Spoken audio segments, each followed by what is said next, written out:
ఏ hi hello మామ. ఈరోజు matter ఏంటి? ఇంట్లో ఖాళీగా ఏం చేస్తాం రా అంటే చోటుగాడు మసాలా తిందాం రా అని వాడికి తెలిసిన స్పాట్ దగ్గరికి అయితే తీసుకొని వచ్చేసాడు. అన్నయ్య దగ్గర ఏమేమి ఉన్నాయో కనుక్కుందాం వచ్చాడు. Egg masala, double egg veg mixing, పల్లి మసాలా, కాంప్లెక్స్, టమాటా ఫ్రైస్, ఆలు మసాలా. నీకు స్టార్టింగ్ నుంచి ఇష్టమైన మసాలా ఏదన్నా?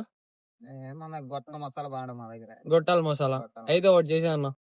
సరే అని అన్నయ్య చెప్పగానే అన్నయ్య అయితే తొందరగా మసాలా అయితే చేయడం స్టార్ట్ చేసేసాడు అనమాట. ఇక్కడ మీకు కాస్టెస్ వచ్చేసి 15 నుంచి 50 లోపే ఉంటాయి అనమాట. ఏదైనా అన్నయ్య బాగా హైజీన్గా మొత్తం మెయింటైన్ చేస్తాడు. సరే అని అన్నయ్య తొందరగా అంటే తొందర రెడీ చేసేసి నా చేతిలో పెట్టేశాడు అనమాట. టేస్ట్ అయితే సూపర్ ఉంది. నాకైతే మస్ట్ ట్రై అని చెప్తాను ఇక్కడ. చోటుగాడికి అయితే ఇంకా నచ్చేసింది. వాడు డైలీ వచ్చేసి తింటా అంటున్నాడు. లొకేషన్ అయితే కనుక్కుందాం వచ్చేయండి మామ. ఆర్టిస్ట్ కానీ బాసిల్పూర్ దగ్గర, బాసిల్పూర్ బ్యాక్ సైడ్. ఇది మన అడ్రస్ వచ్చేసి భాషం స్కూల్ బ్యాక్ సైడ్ అనమాట. టైమింగ్స్ వచ్చేసి ఈవినింగ్ 4 నుంచి నైట్ 10 దాకా ఉండిద్ది. వచ్చేసి ఒకసారి ట్రై చేసాము. నేను మీ గుండ్ర అబ్బాయి. లైక్ అండ్ ఫాలో కొట్టు మామ.